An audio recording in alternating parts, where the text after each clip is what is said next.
बिस्मिल्लाहिर्रहमानिर्रहीम। अस्सलाम वालेकुम my YouTube family, welcome to my vlog. मैं आपके लिए शॉर्ट वीडियो लेकर आई हूँ। ये है पार्क व्यू। रात के वक्त मैं आपको पार्क व्यू दिखाने लाई हूँ।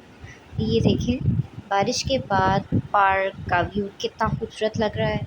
यहाँ पर सभी लोग मौसम को एंजॉय करने के लिए आए हैं, बच्चे बड़े सभी। ये पार्क बहुत खूबसूरत है और हमारे घर के बिल्कुल करीब है, बिल्कुल साथ में एक्सप्रेस हाईवे है। ये देखें, ठंडी ठंडी हवा चल रही है और हम वेदर बहुत इंजॉय कर रहे हैं। यहाँ पर वॉकिंग ट्रैक भी है। मोस्टली लोग यहाँ पर डिनर के बाद आते हैं और इन्जॉय करते हैं। हम भी यहाँ पर आ जाए हैं ताकि वेदर भी इंजॉय किया जाए और आपके साथ पार्क व्यू भी शेयर किया जाए।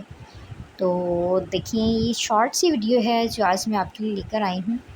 आप अगर यहाँ पर करीब में कहीं रहते हैं या आते हैं तो इस पार्क का विज़िट करें।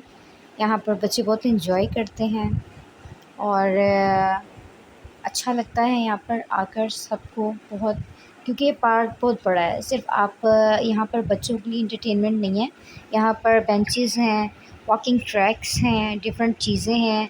और सबसे बड़ी बात ये है कि एक्सप्रेस हाईवे का जो व्यू है ना यहाँ से, वो बहुत अच्छा लगता है। तो ये आप देख सकते हैं। ये मेरा छोटा सा व्लॉग था आज आपके लिए। इंशाल्लाह नेक्स्ट फिर आपके लिए कोई अच्छा सा व्लॉग लेकर आएंगे। तो मेरी वीडियोस पे, शॉर्ट्स पे कमेंट लाजमी करें, लाइक करें, शेयर करें, बेल आइकन को प्रेस करें। इससे मेरी हर आने वाली शॉर्ट और लॉन्ग वीडियो आप तक लाजमी पहुंच जाएगी।